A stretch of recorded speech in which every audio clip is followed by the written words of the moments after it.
और आइए शुरुआत करने जा रहा हूं आज की पहली बड़ी खबर के साथ। और पहली बड़ी खबर उत्तर प्रदेश से कि आखिर योगी आदित्यनाथ को क्यों गुस्सा आया, रास्ता दिलाओ या फिर सस्पेंड करो।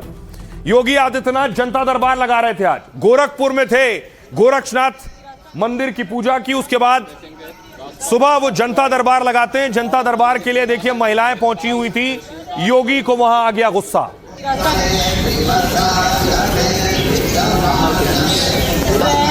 रास्ता नहीं मिलेगा तुमको, तो देखेंगे रास्ता उपलब्ध करवाओ, और अगर नहीं दे रहा है तो लेखपाल, तहसीलदार, कानून को सबको सस्पेंड कर दो। रास्ता नहीं मिलेगा तुमको, तो देखेंगे रास्ता उपलब्ध करवाओ, और अगर नहीं दे रहा है तो लेखपाल, तहसीलदार, कानून को सबको सस्पेंड कर दो। रास्ता उपलब्ध करवाओ, और अगर नहीं दे रहा है तो लेखपाल, तहसीलदार, कानून को सबको सस्पेंड कर दो। लेखपाल, तहसीलदार, कानून को सबको सस्पेंड कर दो।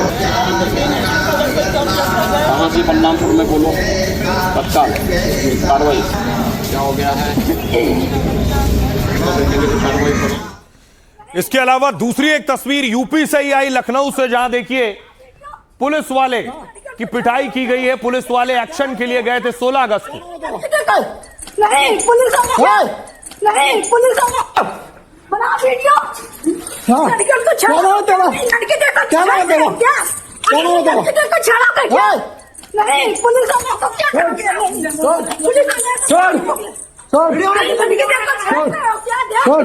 इस शख्स को देख रहे हैं, पुलिस वाले का गला दबोच रखा है। पुलिस लखनऊ के एक इलाके में एक्शन के लिए गई थी, वहां देखिए स्थानीय लोगों ने पुलिस के साथ मारपीट करनी शुरू कर दी। उसके बाद क्या हुआ यहां, यह भी आपको बताऊंगा। बना वीडियो, लड़के को छाड़ो, लड़के देखो क्या लड़के को छाड़ा कर क्या, नहीं पुलिस को क्या करोगे, लड़की देखो छेड़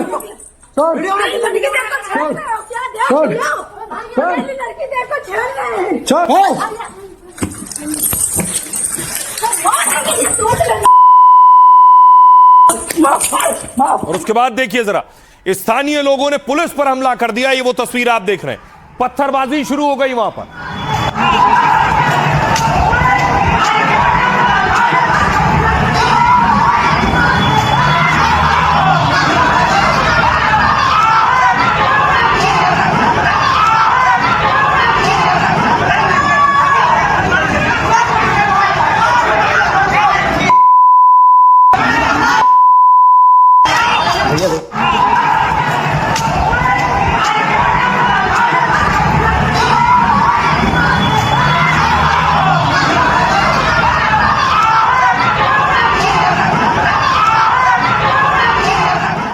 तो यूपी के अलग अलग जगहों पर एक्शन हुआ। अगली तस्वीर देखिए, यह सिद्धार्थनगर की तस्वीर है, एक मस्जिद और मदरसे पर एक्शन हुआ है। भारी सिद्धार्थनगर जिले के डुमरियागंज तहसील में पथरा थाना क्षेत्र के पिपरा रामलाल में एक मदरसे को डिमोलाइज किया जा रहा है। भारी फोर्स तैनात है, जिले के प्रशासन भी मौजूद है। 3-4 जो है जेसीबी से लगातार जो है मदरसे को तोड़ा जा रहा है।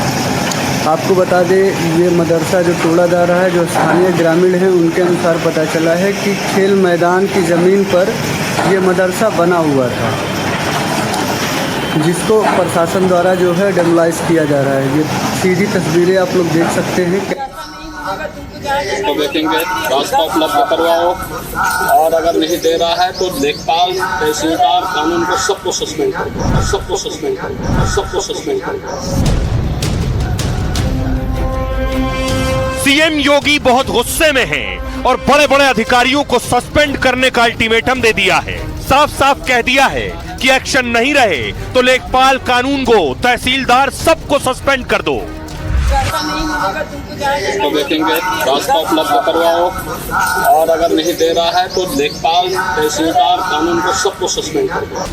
महिलाओं का सम्मान और उनका अधिकार योगी सरकार की प्राथमिकता रही है। इसलिए जब एक महिला ने शिकायत की और कहा कि दबंग उन्हें धमका रहे हैं, रास्ता नहीं दे रहे, तो ये सुनकर योगी की भ्रुकुटी तन गई। उन्होंने महिला को न्याय का भरोसा दिलाया और ऐलान कर दिया कि लापरवाही बरतने वाले अधिकारियों पर गाज गिरनी तय है। अब आइए आपको पूरी कहानी बताता हूं, आखिर हुआ क्या, योगी को क्यों इतना गुस्सा आया और क्यों सस्पेंशन के ऑर्डर दे दिए। हुआ कुछ यूं कि जनता दरबार लगा था, यूपी में जमीन संबंधी मामले में लापरवाही बरतने पर योगी आदित्यनाथ ने सख्ती दिखाई। सीएम योगी ने अधिकारियों को सस्पेंड करने का ऑर्डर दिया। गोरखपुर में जनता दर्शन कार्यक्रम में 200 लोगों से मिले योगी।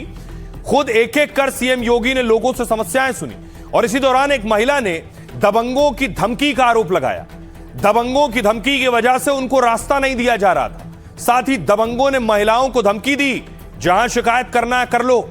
महिला को की पीड़ा सुनते ही सीएम योगी भड़क गए। योगी ने तुरंत मौजूद अधिकारियों को निर्देश दिया। सीएम ने अधिकारियों से तुरंत महिला को रास्ता दिलाने को कहा और अगर रास्ता मिलने में किसी तरह की दिक्कत आ रही है तो योगी ने कहा लेखपाल, कानूनगो, तहसीलदार सबको सस्पेंड कर दो।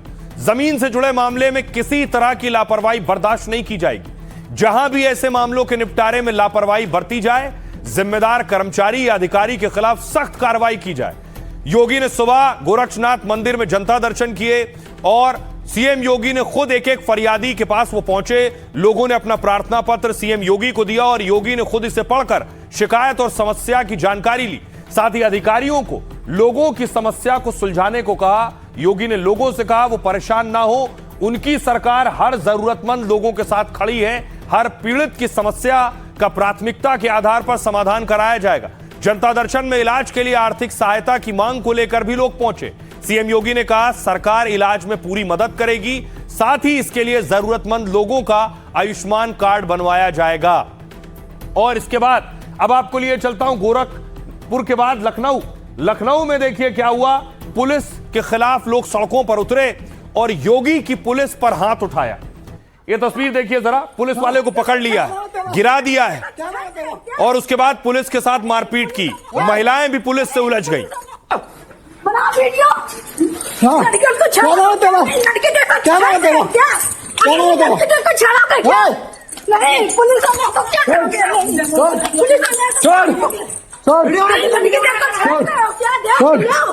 पुलिस वालों की पहले पिटाई हुई, स्थानीय लोगों ने भी घेर के पत्थर चलाए। आपको पूरी कहानी आगे बताऊंगा फिर क्या हुआ, पहले देखिए तस्वीर।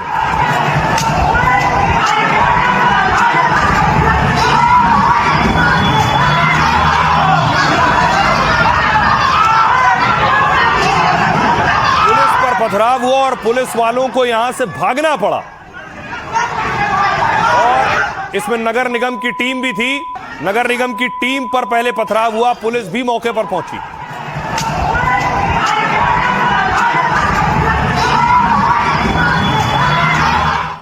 अब ये सब कुछ क्योंकि नगर निगम की टीम पर हमला हुआ था। मेयर की कहने पर, मेयर की ऑर्डर पर एक्शन हो रहा था। तो देखिए मेयर, लखनऊ की मेयर सामने आई और हमलावरों को चेतावनी दी।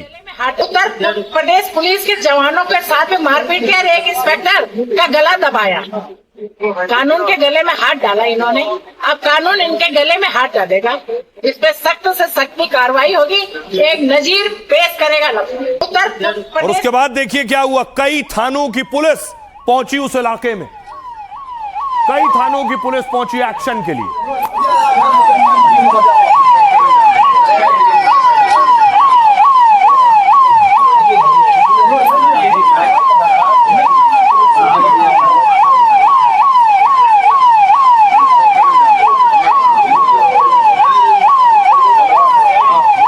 अब देखिए पूरा मामला था क्या, क्यों स्थानीय लोग मारपीट पर उतर आए, क्यों पुलिस गई और उसके बाद पुलिस ने वहां से देखिए भैंस बरामद किए। 200 भैंस, यह अवैध तौर पर भैंस रखने और व्यापार कारोबार करने से जुड़ा मामला था।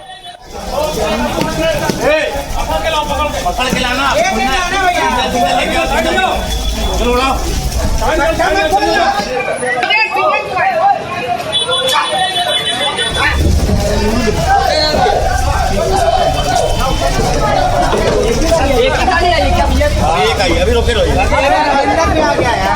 भाई भाई थोड़ा सा जाइए भाई, बड़ा बड़ा थोड़ा बड़ा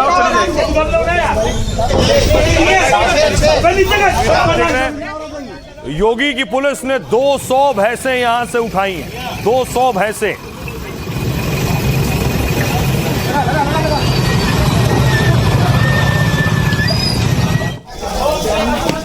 अब देखिए यूपी की राजधानी लखनऊ में यह बवाल क्या था।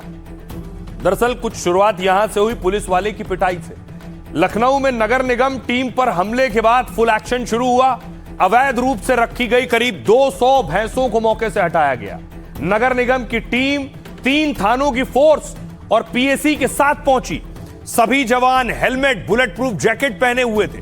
टीम ने लखनऊ के 4 इलाकों से करीब 200 भैंसें उठवाई। नगर निगम और पुलिस ने मिलकर यह अभियान चलाया। नगर निगम की टीम की गाड़ी में भैंसों को रखा गया। पुलिस ने हमले के मामले में 4 आरोपियों को गिरफ्तार किया है। बाकी आरोपियों की तलाश में पुलिस लगातार छापे मार रही है। दरअसल 2 दिन पहले मवेशी पकड़ने गई टीम पर हमला हुआ। अवैध तरीके से मवेशी रखने वालों के खिलाफ प्रशासन ने अभियान चलाया और इसी दौरान स्थानीय लोगों ने पुलिस टीम पर हमला कर दिया। दरोगा पर हमला कर सिर फोड़ दिया गया। अवैध डेयरी संचालकों ने टीम पर हमला किया।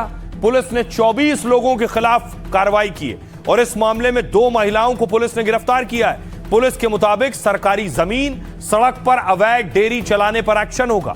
रिहायशी इलाकों में अवैध डेयरी रूप से डेयरी चलाने पर पाबंदी है। साथ ही सरकारी टीम पर हमले में शामिल आरोपियों पर सख्त कार्रवाई की जाएगी। लखनऊ की मेयर ने आरोपियों के खिलाफ सख्त कार्रवाई की बात की है।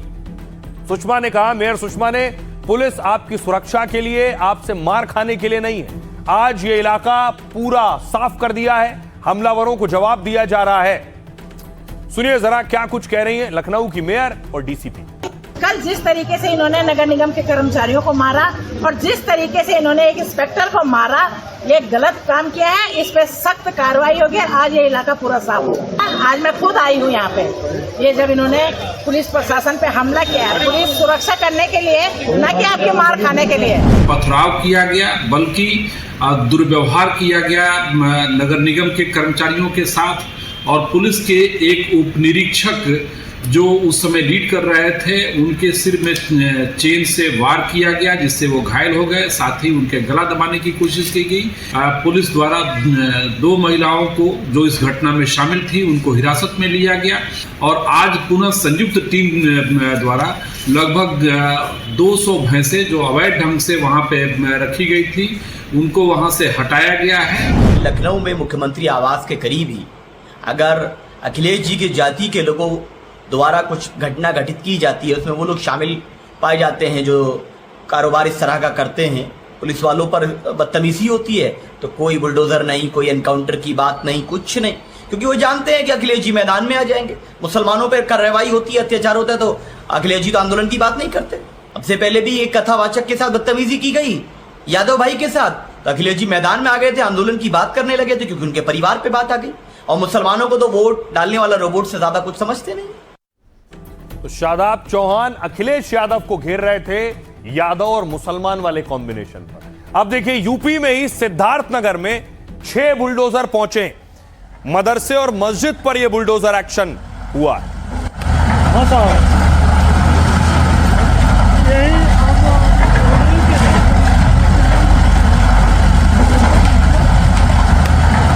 और जब ये बुलडोजर कार्रवाई के लिए पहुंचे तो समाजवादी पार्टी के कार्यकर्ता पहुंचे। पुलिस के साथ आमना सामना हुआ।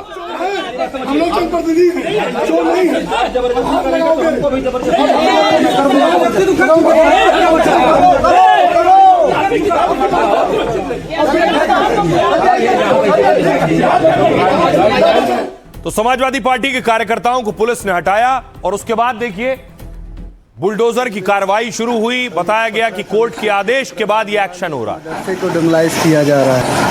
सिद्धार्थनगर जिले के डुमरियागंज तहसील में पथरा थाना क्षेत्र के पिपरा रामलाल में एक मदरसे को डिमोलाइज किया जा रहा है। भारी फोर्स तैनात है, जिले के प्रशासन भी मौजूद हैं। 3-4 जो है जेसीबी से लगातार जो है मदरसे को तोड़ा जा रहा है। आपको बता दें, ये मदरसा जो तोड़ा जा रहा है, जो स्थानीय ग्रामीण हैं उनके अनुसार पता चला है कि खेल मैदान की ज़मीन पर ये मदरसा बना हुआ था। अब आपको बताऊं कि आखिर क्यों बुलडोजर एक्शन हो रहा है। यूपी के सिद्धार्थनगर में मस्जिद और मदरसे पर बुलडोजर चला। 2 घंटे में 6 बुलडोजर ने आधे से ज्यादा हिस्से को गिरा दिया। यह मस्जिद और मदरसा करीब 59 साल पुराना था। सुबह 7 बजे एसडीएम और 5 थानों की पुलिस मौके पर पहुंच गई। बुलडोजर एक्शन का समाजवादी पार्टी नेताओं ने विरोध किया। एक्शन का विरोध करते हुए समाजवादी पार्टी कार्यकर्ताओं ने नारेबाजी की। इस वजह से पुलिस और समाजवादी पार्टी कार्यकर्ताओं में बहस हुई। पुलिस ने इस दौरान कोर्ट के आदेश का हवाला दिया। दरअसल मस्जिद और मदरसा 14,000 स्क्वायर फीट एरिया में फैला हुआ, लेकिन इसमें सिर्फ 5,000 स्क्वायर फीट हिस्सा ही वैध था। बाकी 9,000 स्क्वायर फीट सरकारी जमीन पर कब्जा किया गया था। इसी 9,000 स्क्वायर फीट सरकारी जमीन को कब्जा मुक्त कराया गया। यह मामला पिछले कई सालों से कोर्ट में चल रहा था। 14 अगस्त 2026 को मदरसा पक्ष की याचिका खारिज हुई, मतलब अवैध निर्माण को हटाने का आदेश जारी हुआ। इसके बाद प्रशासन ने अवैध कब्जा हटाने का नोटिस दिया, लेकिन तय समय में मदरसा प्रबंधन ने अवैध निर्माण नहीं हटाया और इसके बाद प्रशासन की टीम बुलडोजर के साथ मौके पर पहुंच गई। 14,000 स्क्वायर फीट एरिया में 7 दुकानें, 12 कमरे, मस्जिद और मदरसा बना था। सरकारी जमीन पर बने मदरसे का करीब 60% हिस्सा तोड़ दिया गया। निजी जमीन पर बने 5 कमरे, आधे मदरसे और आधी मस्जिद को छोड़ दिया गया है। सुनिए क्या कुछ कह रहे हैं इस मामले में एडीएम और मदरसा प्रबंधक।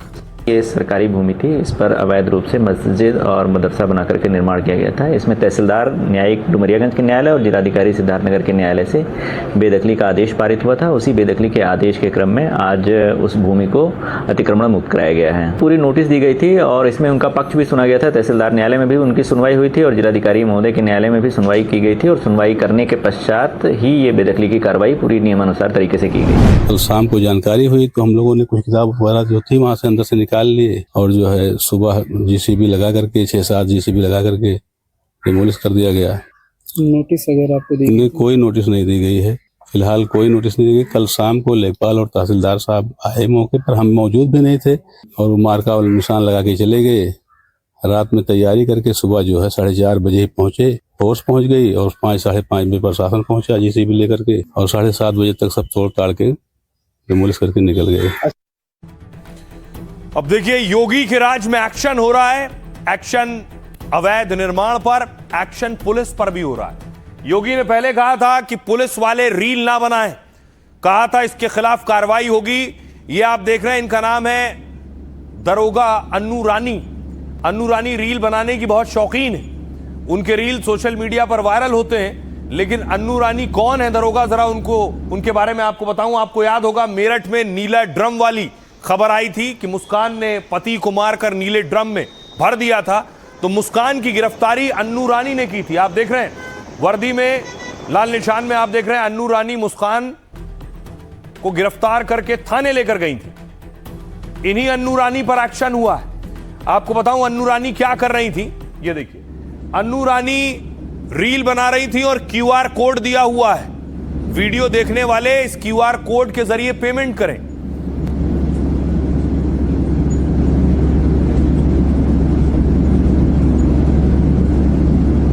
और इस वीडियो के बाद अन्नू रानी पर भी एक्शन हो गया है।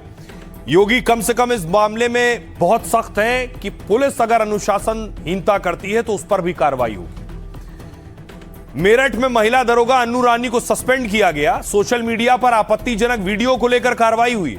अन्नू रानी ने नीले ड्रम वाली मुस्कान को गिरफ्तार किया था। अब खुद अन्नू का एक वीडियो वायरल है जो सवालों में है। सोशल मीडिया उल्लंघन के आधार पर अन्नू को सस्पेंड किया गया। दावा है कि वो वीडियो बनाकर क्यूआर कोड शेयर करती थी, मतलब वीडियो के लिए पैसे का डिमांड करती थी, ऐसा दावा है। एक यूट्यूबर ने महिला दरोगा के पोस्ट को लेकर शिकायत की थी। सोशल मीडिया से संबंधित आपत्तिजनक वीडियो हटवा दिया गया। महिला दरोगा का अकाउंट भी डिलीट किया गया है। वायरल वीडियो की जांच साइबर सेल को सौंप दी गई है। इसकी विभागीय जांच सीओ कार्यालय की अफसर सौम्या सिंह करेंगी। वीडियो के रियलिटी चेक के साथ ही इसके सोर्स की पड़ताल होगी और वायरल वीडियो में कोई छेड़छाड़ तो नहीं की गई है, इसकी भी जांच की जाएगी। दरोगा के सोशल मीडिया गतिविधियों की भी जांच हो रही है। जांच रिपोर्ट के आधार पर विभागीय कार्रवाई भी की जाएगी। महिला दरोगा के इंस्टाग्राम और यूट्यूब चैनल की भी जांच हो रही है। महिला दरोगा अन्नू मूल रूप से प्रयागराज की रहने वाली है। 2023 बैच की सब इंस्पेक्टर हैं। सौरभ हत्याकांड के समय अन्नू ब्रह्मपुरी थाने में तैनात थी। नीले ड्रम वाले सौरभ हत्याकांड में मुस्कान को अरेस्ट किया था और उसके बाद उनका ट्रांसफर एएसपी ऑफिस में किया गया था। योगी इससे पहले वार्निंग भी दे चुके हैं, सुनिए। हम लोग अक्सर देखते हैं ड्यूटी के दौरान बहुत सारे लोग रील बनाते रहते हैं। ये अनुशासनहीनता का एक पार्ट है। उस समय हमें अपनी ड्यूटी के प्रति सजग होना होगा। न कि रील बनाना होगा। कोई ऐसा काम नहीं करना चाहिए जो अनावश्यक हमें हंसी का पात्र बनाए। सिस्टम पे अनावश्यक उंगली उठाने का प्रयास होता है। अपने आप तो कुछ कर नहीं सकते, लेकिन सिस्टम पे उंगली उठाते हैं लोग। भाई, जो व्यक्ति जिसकी जहां ड्यूटी है वह कार्य करेगा तो परिणाम अपने आप आएगा। जनपद मेरठ में नियुक्त एक महिला उप निरीक्षक का वीडियो वायरल हुआ है, जो कि आपत्तिजनक है। ये विभाग की जो सोशल मीडिया पॉलिसी है उसका भी उल्लंघन है। उनके इस कद के लिए रिपोर्ट प्राप्त कर इनको निलंबित किया गया है। वीडियो की सत्यता की जांच हेतु साइबर सेल को सौंप दी गई है। शीघ्र वहां से रिपोर्ट प्राप्त की जाएगी। इस पूरे प्रकरण की जांच क्षेत्राधिकारी कार्यालय द्वारा संपादित की जाएगी और जो भी उचित कार्रवाई तथ्य और सत्यता के आधार पर है वो अमल में लाई जाएगी। राइट, अब आपको मिलवाने जा रहा हूं एक सिंघम से जिसकी चर्चा पूरे देश में हो रही। मिलावट पर कोहराम, एक्शन में तुकाराम। तुकाराम क्या कर रहे हैं ये आपको बताऊंगा। पहले देखिए, हर राज्य में अब एक्शन शुरू हुआ है। ये तस्वीर आप देख रहे हैं यूपी की। मथुरा में 500 किलो नकली पनीर पकड़ा गया है। 5 क्विंटल ज्यादा।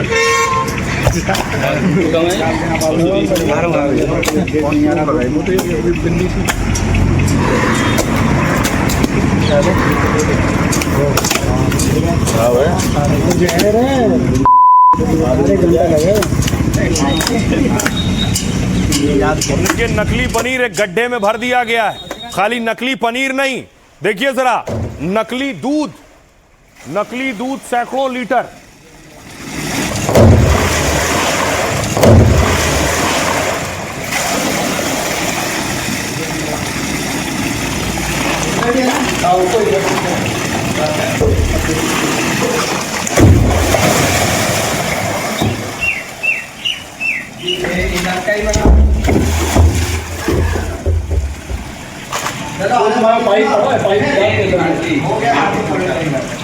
सोचिए, नकली दूध से क्या क्या बनाकर आपकी थाली तक परोसे जाने की कोशिश थी।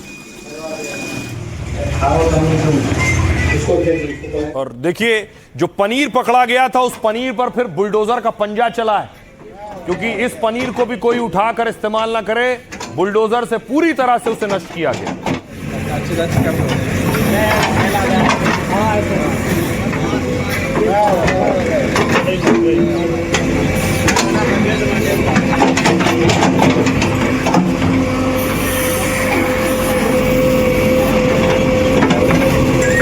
देखिए, पूरा पनीर नष्ट करके दफना दिया गया है।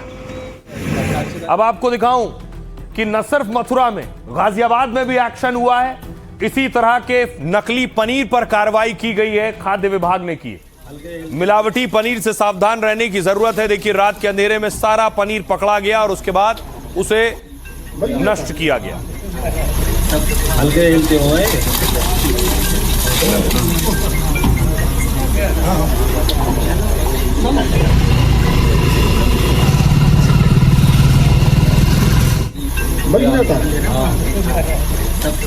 अगली तस्वीर देखिए जरा, मैंगलोर की तस्वीर आप देख रहे हैं। मैंगलोर में नामी रेस्टोरेंट पर एक्शन हुआ है।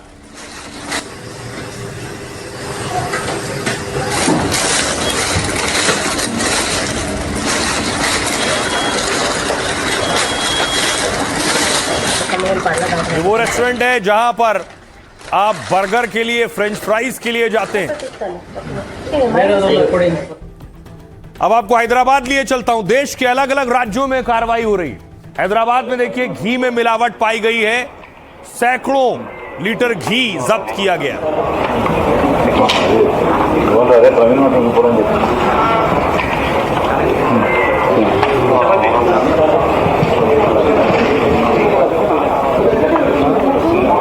और अगर आप बर्गर खाने के शौकीन हैं तो यह तस्वीर देखिए जरा। बर्गर में जो पत्ता गोभी प्याज पड़ता है उसका हाल देखिए जरा। उसे जब्त किया गया। जयपुर में यह एक्शन हुआ।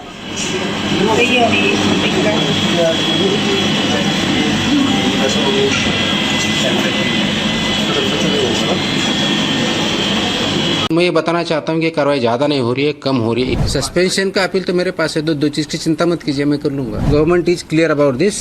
इस सेक्टर में मुझे किसी ने बोला कि ऐसा मत करो, वैसा मत करो, ऐसे किसी ने नहीं बोला है। कार्रवाई ज्यादा नहीं हो रही है, कम हो रही है। मिलावटखोरों में कोहराम मचा है। बड़े बड़े होटल और रेस्टोरेंट में एक सिंघम का खौफ पसरा है। मुंबई से लेकर पुणे और पूरे महाराष्ट्र में खराब खाना खिलाने वाले डर में हैं कि पकड़े जाएंगे और टूटेगा तुकाराम का कहर। बिजनेस बस आपके स्टैंडर्ड जो दिए गए हैं उस हिसाब से चला, क्वालिटी और रूल्स अबाइड बाय कर रहे हैं कि नहीं कर रहे, उसका इम्प्लीमेंटेशन करना हमारी जिम्मेदारी है, वो हम कर रहे हैं। त्योहारों से पहले देश के अलग अलग शहरों में पनीर से लेकर लड्डू और घी से चिकन तक में मिलावट से हड़कंप मचा है और हर जगह से मांग उठने लगी है कि तुकाराम जैसे अधिकारी चाहिए और खाने के दुश्मनों पर एक्शन भारी होना चाहिए। मेरा काम है, जहाँ भी मैं पोस्टेड हूँ तो मैं यहाँ भी बेस्ट पॉसिबल काम करने की कोशिश कर रहा हूँ। खुश रहूंगा जिस दिन मुझे वो रेड सर्च सीजर करने की जरूरत नहीं पड़ेगी। अब देखिए, तुकाराम सुर्खियों में भी है, चारों तरफ उनकी बात भी हो रही है। राज्यों को ऐसे अधिकारियों की भी जरूरत है और जो अधिकारी देख रहे हैं वो तुकाराम जैसे अधिकारी बनना भी चाहते हैं। देखिए क्या किया है उन्होंने, ताबड़तोड़ छापेमारी की और बरामदगी की है। एक्शन देखिए उनके। तुकाराम 26 मई को महाराष्ट्र के एफडीए कमिश्नर बने। 2 महीने में होटल रेस्टोरेंट में 1100 से ज्यादा छापे मारे। मुंबई, पुणे, नागपुर, नासिक जैसे शहरों में कार्रवाई की। उनकी अगुवाई में एफडीए ने 3000 से ज्यादा जगह जांच की है और करीब 50 करोड़ का मिलावटी सामान और स्टॉक जब्त किया है और 3 महीने के अंदर 165 लाइसेंस सस्पेंड कर दिए। नामी होटल और क्लब पर शिकंजा। बड़े होटल और क्लब पर कार्रवाई से अधिकारी अक्सर बचते हैं, लेकिन मुंबई से पुणे तक होटल क्लब में तुकाराम का खौफ है। नियम तोड़ने वाले 400 से ज्यादा होटल और रेस्टोरेंट की जांच की है। मुंबई के 6 मशहूर होटल समेत 56 संस्थानों का लाइसेंस रद्द कर दिया।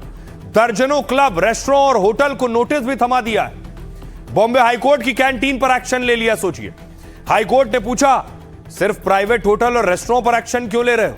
तुकाराम ने इस पर कोर्ट में तो बहुत ज्यादा दलीलें नहीं रखी, लेकिन वहां से निकले फिर हाईकोर्ट परिसर की कैंटीन पर ही छापा मार दिया। पता चला कि कोर्ट की 3 में से 2 कैंटीन के पास वैध लाइसेंस नहीं था, तो तुकाराम ने हाईकोर्ट की 2 कैंटीन बंद करने का ऑर्डर दे दिया। भ्रामक प्रचार, रडार पर स्टार। पान मसाला के भ्रामक प्रचार पर कड़ा एक्शन हुआ।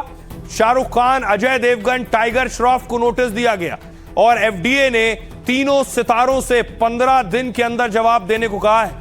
मुंडे ने कहा फूड सेफ्टी और विज्ञापन नियम सबके लिए बराबर हैं। नियमों की अनदेखी करने वाले किसी भी शख्स को छोड़ेंगे नहीं। केमिकल दूध और एनालॉग पनीर पर एक्शन लिया है। शैंपू और केमिकल मिलाकर बना रहे नकली दूध रैकेट को पकड़ा है। 5 जिलों में एक साथ कार्रवाई की, लाखों लीटर नकली दूध पकड़ा। 13 से ज्यादा लोगों को जेल भेजा है और दर्जनों डेयरी सील कर दी। नकली और घटिया पनीर की बिक्री रोकने के लिए कड़े नियम बनाए। दूध की बजाय वनस्पति और सोया से बनने वाले पनीर पर बैन लगाया। एनालॉग पनीर बेचने पर 1 लाख का जुर्माना और 6 महीने की जेल संभव है। यह एक्शन लिया है तुकाराम ने। सुनिए जरा, इस वक्त सबसे ज्यादा चर्चा में, सुर्खियों में है। सोशल मीडिया पर, ट्विटर पर, फेसबुक पर, इंस्टा पर, हर जगह लोग उनके बारे में जानना चाहते हैं और उनके एक्शन से लोगों को प्रेरणा मिल रही है। सुनिए। बहुत सी जगहों पे ये पाया गया है कि ना आपका रॉ मटेरियल जो परचेस करते हैं वो उसका टेस्टिंग होता नहीं है, उसका क्लीनिंग ठीक तरह से होता नहीं है, वहाँ का सैनिटरी कंडीशन है, हाइजीनिक कंडीशन है वो नहीं होते हैं, अनहाइजीनिक होते हैं। जो प्रोसेसिंग होता है वो स्टैंडर्ड्स पर स्टैंडर्ड्स नहीं होता है। एडिटिव जो है वो ज़्यादा यूज होता है, ऑयल बार बार यूज होता है वो जो अलाउड नहीं है। ऐसे काफ़ी वायलेशन हमें मिले हैं और उसी हिसाब से उन पर कार्रवाई भी हो रही है। उसके साथ ही मिसलीडिंग क्लेम, मिसलीडिंग एडवर्टीजमेंट ये भी पाया गया है और उसी हर एक इस पे हम कार्रवाई कर रहे हैं। एफडीए में मेरी मीटिंग हो गई तुकाराम मुंडे और अधिकारियों के साथ, जो वहाँ पर जो मिलावट कर रहे हैं उनको मिलावट करने को मकोका के केस में अंदर डालना चाहिए।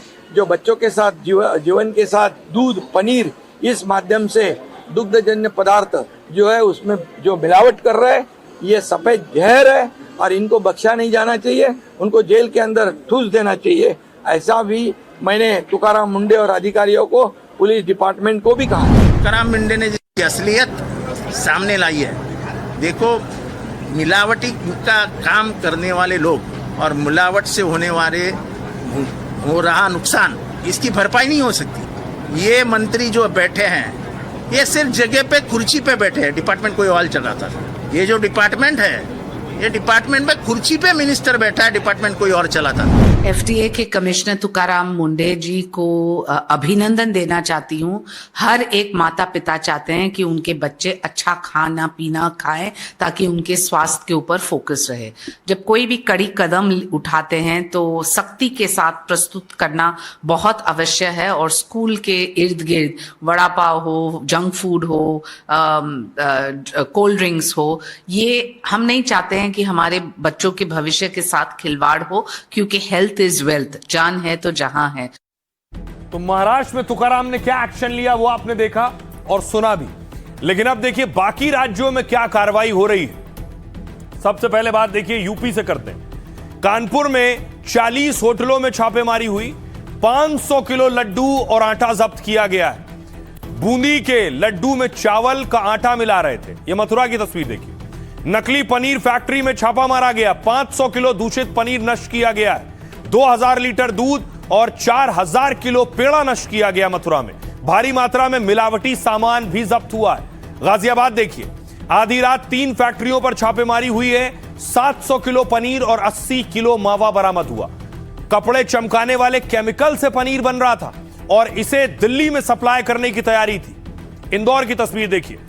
मध्य प्रदेश में नकली पनीर बनाने की फैक्ट्री पर छापा मारा गया। 124 किलो पनीर और 44 किलो घी जब्त हुआ है। मोहन यादव सरकार ने एनालॉग पनीर बैन कर दिया है। मुरैना की तस्वीर देखिए। दर्जनों मिठाई दुकानों का औचक निरीक्षण किया गया।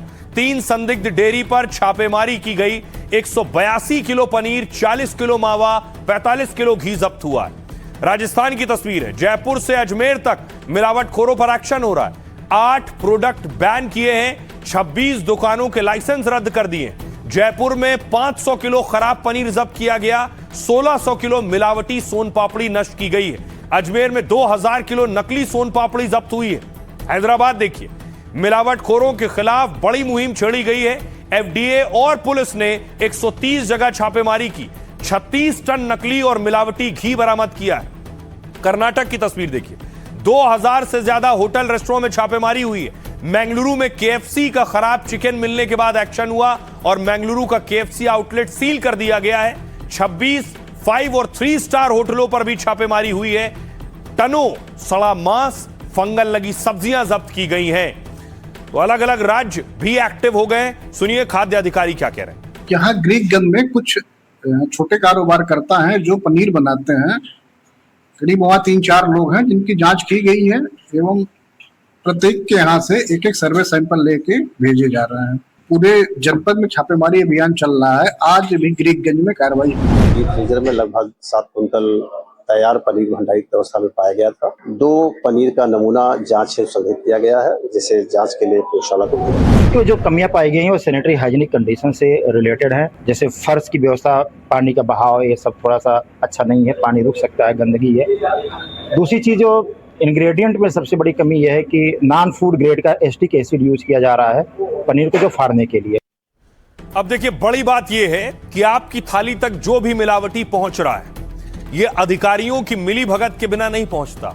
एक मौसम आता है, अधिकारी एक्शन शुरू करते हैं और अधिकारी के बहुत से माथत मिले होते हैं जो आपकी थाली तक ये सड़ा गला खाना और चीजें पहुंच रही होती हैं। यही वजह है कि तुकाराम का 25 बार ट्रांसफर हो गया, क्योंकि वो ऐसी कार्रवाई करते हैं। तुकाराम मुंडे महाराष्ट्र कैडर के 2005 बैच के आईएएस अधिकारी हैं। भ्रष्टाचार के खिलाफ सख्त कार्रवाई करने के लिए जाने जाते हैं। अपने कड़े फैसले से सिस्टम में उन्हें काफी विरोध झेलना पड़ा। सोचिए, सिर्फ 21 साल के करियर में 25 बार ट्रांसफर हो चुका है। यानी औसतन हर 10 महीने में उन्हें बैग पैक करके ठिकाना बदलना पड़ता है। लेकिन कड़े संघर्ष से अधिकारी बने तुकाराम का तेवर नहीं बदला।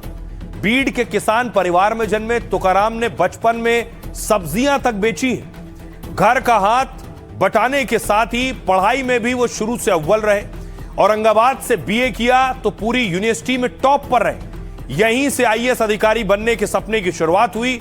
मुंडे ने 1997 में यूपीएससी की परीक्षा दी, लेकिन पास नहीं हुए। 1999 में इंटरव्यू तक पहुंचे, लेकिन आगे नहीं जा पाए। तो यूपीएससी का सपना छोड़ा और महाराष्ट्र पीएससी की परीक्षा दी।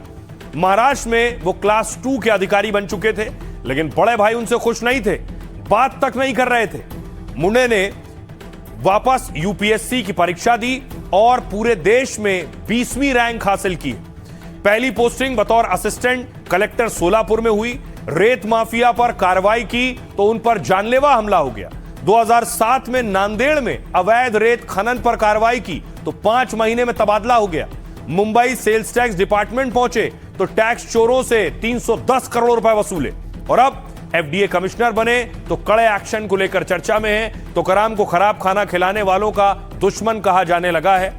तो यहां तुकाराम कितने महीने रहेंगे ये उनका एक्शन बताएगा। सुनिए जरा एनडीटीवी से इंटरव्यू में क्या कुछ कहा तुकाराम ने। My friend ordered, he is a Jain, so he go order paneer. I said don't order paneer. Definitely it is not going to be the passing the taste of my eye because I am not going to eat anyway that one. So उनको पूछा उन्होंने कि yes, is it a real paneer or is analog or what? No, it's real paneer. I again asked, is it really real paneer? जैसे आया मतलब मुझे दे दो. Just I checked it. It was definitely not a real paneer which I thought of. अच्छा, ये आंखों से आपको पता चल जाता है? I just tasted. There is way of looking at it, how hardness, how soft it is. There is some technical. By and large, it's not very scientific, but by and large you can make it out. I asked him not to eat, so he did not eat. So the friend who called me, he could not eat because I had told him not to eat. And then of course other things I told them, and I told the management over there, "Ki you are violating these laws, please rectify it." I did not do any damn thing over there. After 24 hours, I asked my officers to go and check. So they had very well 24 hours to comply with that. तो तुकाराम अपना एक किस्सा सुना रहे थे जो आप सुन रहे थे। आइए खबरों में आगे बढ़ते हैं। आज की एक और बड़ी खबर है, रांची टू पटना अब नया धरना शुरू हो गया है अलग अलग राज्यों में, वो आपको दिखाऊंगा। उससे पहले देखिए, रांची में कल मैंने आपको दिखाया था सबसे पहले एनडीटीवी पर कि रांची में सरकार ने मांगे मान ली हैं और जो प्रदर्शन कर रहे थे वो जश्न मनाने लगे।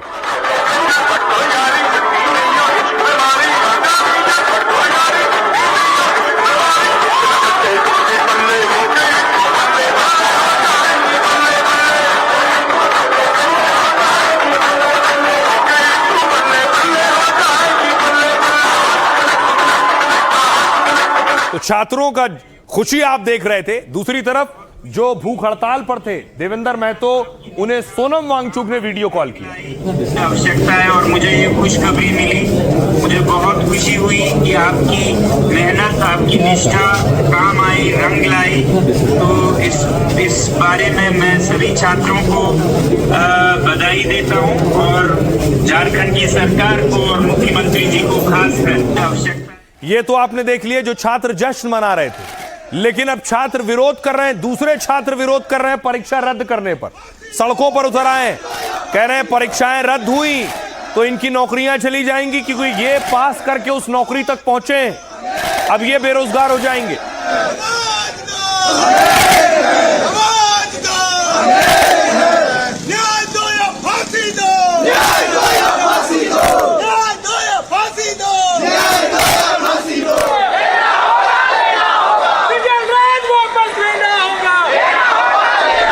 ऑफिस कर रहे हैं शाम 6 बजे तक और आप बोलते हैं रद्द। अचानक से क्या कर रहे हैं हम लोग? किसको आप सेटिस्फाई कर रहे हैं? किसको खुश कर रहे हैं? वो भीड़ तंत्र को।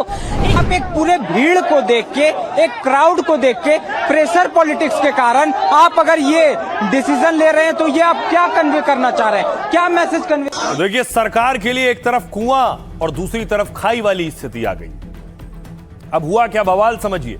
हेमंत सोरेन सरकार ने आंदोलनकारी छात्रों की मांगे मान ली और 2014 से सभी भर्ती परीक्षाओं को रद्द करने का फैसला किया, लेकिन सरकार के फैसले से कहीं खुशी कहीं गम का माहौल है। यानी ये कहा है 2014 से जो भी परीक्षाएं हुई उनकी जांच होगी, जांच में कमी पाई जाएगी तो रद्द होगा। अभी वाली जो परीक्षाएं उन्हें रद्द किया गया। आंदोलनकारी खुश हैं तो वो परेशान हैं जिन्हें नौकरी मिल चुकी है। वो सुबह से दफ्तर में काम कर रहे थे, शाम में उन्हें बुरी खबर मिल गई। मुख्यमंत्री हेमंत सोरेन ने उनकी भर्ती रद्द करने का फैसला किया। सरकार के फैसले से करीब 2000 युवाओं की नौकरी खतरे में। जेएसएससी सीजीएल से अब तक कुल 1932 अभ्यर्थियों का चयन हो चुका था और वो झारखंड के अलग अलग सरकारी विभागों में काम कर रहे थे। इनमें सहायक प्रशाखा पदाधिकारी, जूनियर सचिवालय सहायक, प्लानिंग असिस्टेंट, प्रखंड कल्याण पदाधिकारी जैसे पद शामिल हैं। परीक्षा रद्द होने से इन सब युवाओं की नौकरी खतरे में। और इसी वजह से अब नौकरी पाने वाले प्रभावित युवा प्रदर्शन कर रहे हैं। वो सरकार के फैसले के खिलाफ अदालत जाने की तैयारी कर रहे हैं। सुनिए छात्र क्या कह रहे हैं। हम लोगों ने एक बहुत इतिहास रच दिया है, सीजीएल को रद्द करवा दिया है। जो हमारी मांगे थी सीएम ने मान ली है और बहुत अच्छा लग रहा है। झारखंड के इतिहास में पहली बार होगा। देखिए एक चीज हम कहने थे, झुकती है दुनिया, झुकाने वाला चाहिए। अगर भीड़ तंत्र लोकतंत्र पे हावी हो जाएगा तो भारत में कोई तो परीक्षा ही नहीं अच्छी से संचालित हो पाएंगी। ये कहाँ तक न्याय संगत है कि किसी 2 या 4 पकड़ाते हैं, उनको बाहर कीजिए। अगर हम गलत हैं तो हमको बाहर कर दिया जाए। आप जांच तो करवाइए। अरे भैया जीत गए, सरकार को झुका दिए, हमारी जीत ही है और अब नए सिरे से बहाल होंगे। जीत गए हम लोग। लहरों से डरकर नौका पार नहीं होती, कोशिश करने वालों की कभी हार नहीं। पैरों तले जमीन खिसक गया। हमारे सारे घर वाले, सारे रिश्तेदार सब फोन कर रहे हैं कि अचानक से क्या डिसीजन हो गया। ऐसा तो कोई आशंका नहीं था हम लोगों की। सरकार से मांग करता हूं कि अगर प्रिंस राजपूत दोषी है तो आप ये जो है ना प्रोजेक्ट भवन मंत्रालय झारखंड, उसके सामने फांसी की सजा दे दीजिए। फैमिली वाले को फेस नहीं कर पा रहे हैं, घर हम नहीं गए हैं क्योंकि सीजीएल में जॉब हुआ उसके चलते हम सेंट्रल जॉब छोड़ दिए। घर वाले का क्या फेस दिखाएंगे हम। बहुत चिंताजनक डिसीजन है सरकार का। ये काफ़ी हम लोग के लिए पेनफुल था और उस समय सच बताओ तो हमारा दिमाग काम नहीं कर रहा था क्या किया जाए क्या, क्योंकि यहाँ बहुत लोग हैं ऐसे इंक्लूडिंग मी कि जो पहले से जॉब में थे और छोड़ के आए हैं। आप जॉब में थे? जी हाँ। किस जॉब में थे? रेलवे में जेई थे हम पहले। इतिहास रचा है। आज फिर भगत सिंह जिंदाबाद। आज भगत सिंह, आज युवाओं का नया जन्मोत्सव है, आज नया वर्ष है हम लोग के लिए। अगर कहीं से भी किसी भी एंगल से अगर हम लोग उसमें इन्वॉल्व मिलते हैं तो हमको बिना कुछ बताए जो करना है, फांसी देना चाहे तो फांसी दे दे। लगभग 700 से 800 लोग जॉब छोड़ के आए हैं, उनका क्या होगा सरकार इसका जवाब दे। और उनका परिवार एकदम से बैकफुट पे आ गया है, क्योंकि हम अपने परिवार का बता रहे हैं कि इकलौता हम ही थे जो परिवार जीविकोपार्जन के लिए अपना कर रहे थे, लेकिन अचानक से इस तरह कर देना कहाँ का न्याय है। अब उनका कहना भी वाजिब है, जिनकी नौकरियां चली गई वो कहां जाएं? जो नौकरियां जिनकी गई वो पहले कहीं और नौकरी कर रहे थे वो भी छोड़ चुके हैं। अब देखिए रद्द कौन कौन सी परीक्षाएं हुई है नौकरी। टीडीपीएल का पूरा नाम है TSR data processing private limited. यह भर्ती आयोग नहीं बल्कि परीक्षा कराने वाली निजी एजेंसी है। कहा गया इस एजेंसी ने जो परीक्षाएं कराई वो रद्द। 2014 से झारखंड में सरकारी परीक्षाएं यही कंपनी आयोजित करा रही थी। इस कंपनी ने जेपीएससी, जेएसएससी से जुड़ी कई परीक्षाओं में काम किया। अब देखिए जेपीएससी में क्या होता है। जेपीएससी की परीक्षा से झारखंड सरकार में प्रशासनिक अधिकारी बनते हैं। प्रशासनिक विभागों में प्रथम और द्वितीय श्रेणी के अधिकारी बनते हैं। जेपीएससी की परीक्षा पास कर डिप्टी कलेक्टर और एसडीएम बनते हैं। पुलिस उपाधीक्षक, जेल अधीक्षक और जिला समन्वयक, जिला योजना अधिकारी और असिस्टेंट रजिस्ट्रार भी बनते हैं। बीडीओ और सीओ जैसी भर्तियां इन्हीं परीक्षाओं से होती है। अब देखिए जेएसएससी भी रद्द हुई है। जेएसएससी की परीक्षा से झारखंड में ग्रुप बी और सी के अधिकारी बनते हैं। जूनियर सचिवालय सहायक, सहायक प्रशाखा अधिकारी बनते हैं। ब्लॉक सप्लाई ऑफिसर और प्लानिंग असिस्टेंट बनते हैं। पुलिस विभाग में दरोगा के लिए भी जेएसएससी परीक्षा लेता है। कंप्यूटर ऑपरेटर, क्लर्क, स्टेनोग्राफर भी इससे बनते हैं। पंचायत सचिव और राजस्व कर्मचारी भी इसी के जरिए बनते हैं। फॉरेस्ट गार्ड और कांस्टेबल की भर्ती भी जेएसएससी से ही होती है। अब सुनिए सियासतदान इस पर क्या कह रहे हैं। कैबिनेट ने जेएसएससी सीजीएल को भी रद्द करने का निर्णय लिया और पूरा 2014 से अब जितनी भी छोटी बड़ी गलतियां हुई हैं, जिससे भी हुई है, सभी की जांच होगी और साथ में बहुत जल्द केंद्र सरकार के द्वारा जो एमएमडीआर एक्ट में जो बदलाव किया गया है, बाबूलाल जी को सीबीआई लाकर जो एग्जामिनेशन माफिया है जो पूरे देश में काम कर रहा है उसको बचाना है। सीबीआई के किन परीक्षाओं का नतीजा उन लोगों ने इन्वेस्टिगेशन का नतीजा दिया है, पहले वो बात करें। 17 जो पेपर लीक के मामले जो सीबीआई के पास हैं उसका नतीजा दिखाएं और उसके बाद फिर सीबीआई की मांग करें। सरकार ने अपना पीठ थपथपा रही है। सरकार ये कह रही है कि भाई हम एग्जाम को रद्द करेंगे और इससे कई लड़कों भी लगता है कि दिग्भ्रमित हो रहे हैं। एग्जाम को रद्द करना समस्या का समाधान नहीं हो सकता है। समस्या का समाधान है सीबीआई से जांच। जो भी इनकी मांगे थी सरकार ने मान लिया। बड़ा मांग था, बहुत बड़ा मुद्दा भी था, लेकिन हम लोगों ने युवाओं के हित में, हमारे लोकप्रिय मुख्यमंत्री जी इतना बड़ा ऐतिहासिक फैसला लिया युवाओं के हित में। इसी CGPL परीक्षा से ज्यादा खुश होने की आवश्यकता नहीं। ये तो झारखंड में आंदोलन खत्म नहीं हो रहा है, दूसरे छात्र आंदोलन पर हैं, तो बिहार में दूसरा आंदोलन शुरू हो गया। ये आप देख रहे हैं पटना की तस्वीर। पटना में छात्र प्रदर्शन करना शुरू कर चुके हैं।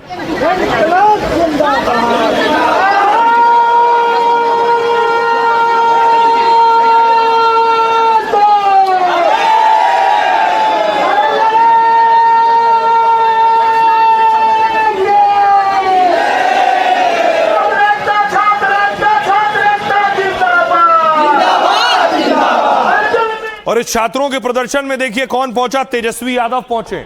कल राजभवन तक मार्च करने वाले हैं तेजस्वी।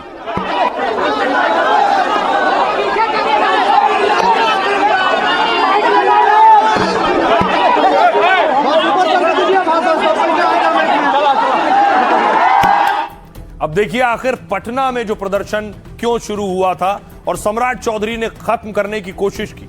छात्र अनिश्चितकालीन छात्र न्याय सत्याग्रह पर बैठे। छात्रों की मांगे TRE 4 और दूसरी लंबित परीक्षाओं को लेकर है। TRE 4 बिहार में सरकारी शिक्षकों की भर्ती की परीक्षा है। TRE 4 परीक्षा के लिए जल्द नोटिफिकेशन भी छात्रों की मांग थी। छात्रों का यह आंदोलन छात्र नेता दिलीप के नेतृत्व में हो रहा था, जिसे सरकार ने फौरन मान लिया और नोटिफिकेशन भी जारी कर दिया। TRE 4 के तहत कुल 32,388 पदों की भर्ती की जाएगी। 1 सितंबर से आवेदन शुरू होगा, अंतिम तारीख 30 सितंबर है।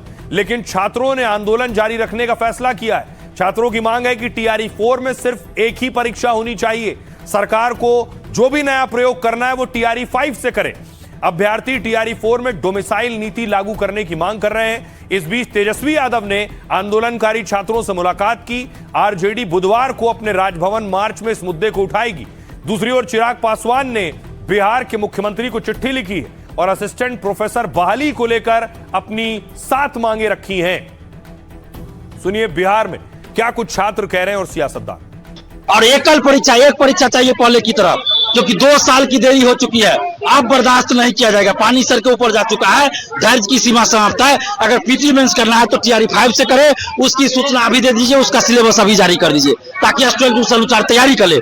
ये तानाशाही और मनमानी नहीं चलेगी। हमारा डिमांड से रही है सर, एक बच्चे का एक ही बार रिजल्ट हो और एग्जाम एक ही फेज में होना चाहिए। मोस्ट इंपोर्टेंटली बात, एग्जाम 2 फेज में नहीं, क्योंकि मेंटली प्रिपेयर है एक फेज के एग्जाम के लिए, क्योंकि TRE 1, TRE 2, TRE 3 एक ही फेज में हुआ है।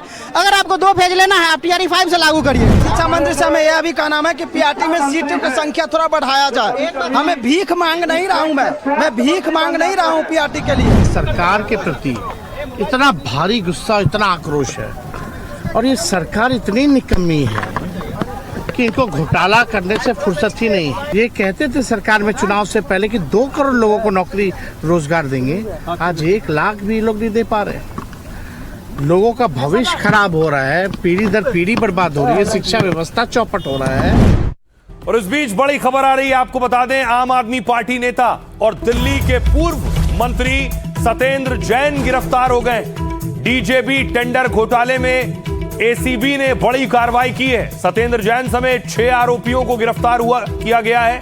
पूर्व CEO उदित प्रकाश राय भी अरेस्ट हुए। जल बोर्ड टेंडर में धांधली का आरोप है। निजी कंपनी को फायदा पहुंचाने का आरोप। 1 करोड़ 52 लाख की कथित रिश्वत का दावा है और रिश्वत के पैसे से संपत्ति खरीदने का आरोप है। बिना पायलट स्टडी टेंडर की शर्तें बदली, अधिकारियों और बिचौलियों की साठगांठ हुई। दिल्ली जल बोर्ड घोटाले की जांच में गिरफ्तारियां हुई हैं। तो आइए खबरों में आगे बढ़ते हैं। आज की एक और बड़ी खबर है, आपको महाराष्ट्र लिए चलता हूं। टैक्सी चलाना है तो फिर मराठी जरूरी है। अब टैक्सी चलाने वालों पर यह नियम लागू होगा। आप यूपी के हैं, आप बिहार के हैं, ये किसी और राज्य के हैं और मुंबई महाराष्ट्र में टैक्सी चला रहे हैं तो फिर मराठी आनी जरूरी है, और मराठी नहीं आई तो फिर कार्रवाई होगी। देखिए क्या है नियम। महाराष्ट्र में टैक्सी चलाना है तो मराठी जरूरी का नियम लागू हो गया। 3 महीने की मोहलत देने के बाद अब आज से कार्रवाई शुरू हुई। दरअसल देवेंद्र फडणवीस सरकार ने मोटर वाहन नियम में बदलाव किए हैं। इसके तहत महाराष्ट्र में कैब टैक्सी ड्राइवर्स को मराठी आना जरूरी है। अगर वो मराठी में बात नहीं कर पाते हैं तो उनका लाइसेंस रद्द होगा। हालांकि सरकार ने राहत दी है कि पहले ड्राइवर को नोटिस दिया जाएगा। इस नोटिस में 30 दिन में मराठी भाषा सीखने का मौका दिया जाएगा और इन 30 दिनों में भी मराठी नहीं सीखी तो 3 महीने लाइसेंस निलंबित होगा। और फिर अगर ड्राइवर 3 महीने में भी मराठी भाषा नहीं सीख पाता है तो फिर इसके बाद उसका ड्राइविंग लाइसेंस पूरी तरह रद्द कर दिया जाएगा। दावा है पिछले 3 महीने में 1.25 लाख चालकों ने मराठी का कोर्स पूरा किया है। मराठी सीखने पर उन्हें सर्टिफिकेट दिया गया जिससे वो एक्शन से बचेंगे। महाराष्ट्र में टैक्सी परमिट रिन्यू कराने के लिए भी मराठी भाषा जरूरी होगी। ये एक्शन हुआ। अब सुनिए जरा टैक्सी ड्राइवर इस पर क्या कह रहे हैं। खाली टैक्सी वालों के लिए क्यों? अगर मराठी चाहिए तो फिर जो ट्रक वाले जो आ रहे हैं उनको भी कंपलसरी होना चाहिए। प्राइवेट गाड़ी जो नौकरी कर रहे हैं सेठों के वहाँ उनको भी कंपलसरी होना चाहिए। सीख रहा हूँ, बाकी एक थोड़ा थोड़ा आता भी है, बाकी उतना नहीं आता है सर। अगर समय कुछ मिलेगा तो आदमी को सीखने को तो कुछ तो ज्यादा सीख पाएगा ना सर। कस्टमर भी बोलता है मराठी में तो वो भी तो हिंदी में बोलता है। भारत का राष्ट्रीय भाषा क्या है? हिंदी। आप बोलिए कि आप यहाँ आते तो आपको बोलेंगे कोई। इंडिया का कंपलसरी भारत का लैंग्वेज वर्ड हिंदी है और हिंदी वर्ड हमें सीखना है, बोलना है। जो अदर कंट्री नहीं है, इंडिया है, तो हमारा कंपलसरी है हिंदी है वर्ड है। ये जो है सब गलत है। इसके लिए जो है तो हर किसी को मराठी बोलना सीखना बहुत हार्ड हो जाता है। इसके लिए सेलिब्रिटी से कई लोग हैं जिसको मराठी नहीं आती, वो कहाँ जाके सीखेगा बताओ? सीखने की भी एक उम्र रहती है, जबान पे चढ़ता है नहीं चढ़ता है नाम। तो यहाँ पे रह रहे हैं तो मराठी तो आना ही चाहिए। थोड़ा बहुत तो आदमी को आएगा तभी मालूम पड़ेगा। हाँ मराठी सीखेंगे भाई, अब जब जरूरी है तो सीखना ही पड़ेगा ना। समझ सब लेता हूँ। अब बोलने का प्रयास नहीं किया हूँ अभी तक, तो और समझ लेंगे। कोई भी बोलेगा हम समझ जाते। 1,65,600 लोगों ने इस अभियान में अपना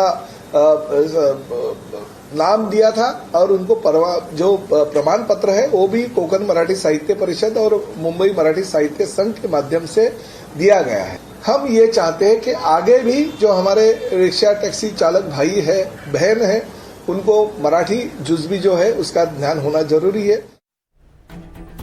और आइए खबरों में आगे बढ़ते हैं। अब आपको लिए चलता हूं, पड़ोसी मुल्क से खबर आई है। जेल से अस्पताल जाएंगे इमरान खान। लंबे वक्त से इमरान खान जेल में है। परिवार ये दावा करता रहा कि इमरान खान जिंदा है या नहीं। अगर इमरान खान जिंदा भी है तो उनकी हालत बहुत खराब है। देखिए कोर्ट में क्या हुआ।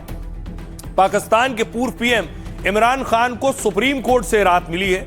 कोर्ट ने उन्हें जेल से अस्पताल शिफ्ट करने का आदेश दिया है। जेल में इमरान के स्वास्थ्य को लेकर लंबे समय से सवाल उठ रहे थे। कहा यह जा रहा था कि अडियाला जेल में उनकी आंखों की रोशनी चली गई। दिल की बीमारी और मानसिक तनाव की शिकायतें भी सामने आई। कोर्ट ने अब सख्त आदेश दिया है कि इमरान को 2 दिन में अस्पताल भेज दिया जाए। साथ ही सेहत की जांच और इलाज के लिए मेडिकल बोर्ड बनाया जाए। कोर्ट ने इमरान की बहनों से मुलाकात को लेकर भी सवाल उठाया। इस पर अदालत ने कहा कि परिवार से मुलाकात कानूनी अधिकार है। परिवार से इमरान खान की मुलाकात हर हफ्ते सुनिश्चित की जाए। इमरान खान पिछले 3 सालों से रावलपिंडी की अडियाला जेल में। साल 2023 में भ्रष्टाचार के मामले में उन्हें गिरफ्तार किया गया। हालांकि इमरान खान के समर्थक और परिवार फंसाने का आरोप लगाते रहे हैं। खबरों में आगे बढ़ते हैं। एक और बड़ी खबर है, युद्ध के मैदान में आपको लिए चलता हूं। यूक्रेन में भारतीय की फैक्ट्री पर हमला हुआ है। तस्वीर में आपको दिखाऊं, ये पहली तस्वीर आप देख रहे हैं। यूक्रेन में रूस का हमला है। यूक्रेन में पुतिन ने बड़ा अटैक किया, लेकिन इस अटैक में भारतीय उद्योगपति की फैक्ट्री पर भी हमला हो गया। अगली तस्वीर देखिए जरा। उसके बाद रूस पर यूक्रेन ने ड्रोन से अटैक किया। यह भी कहा गया ये ब्रिटिश हथियार थे जिससे अटैक किया गया।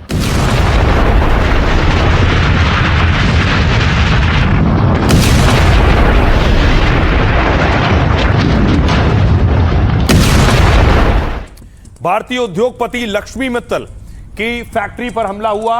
यह यूक्रेन में उनकी फैक्ट्री है जिस पर अटैक किया गया।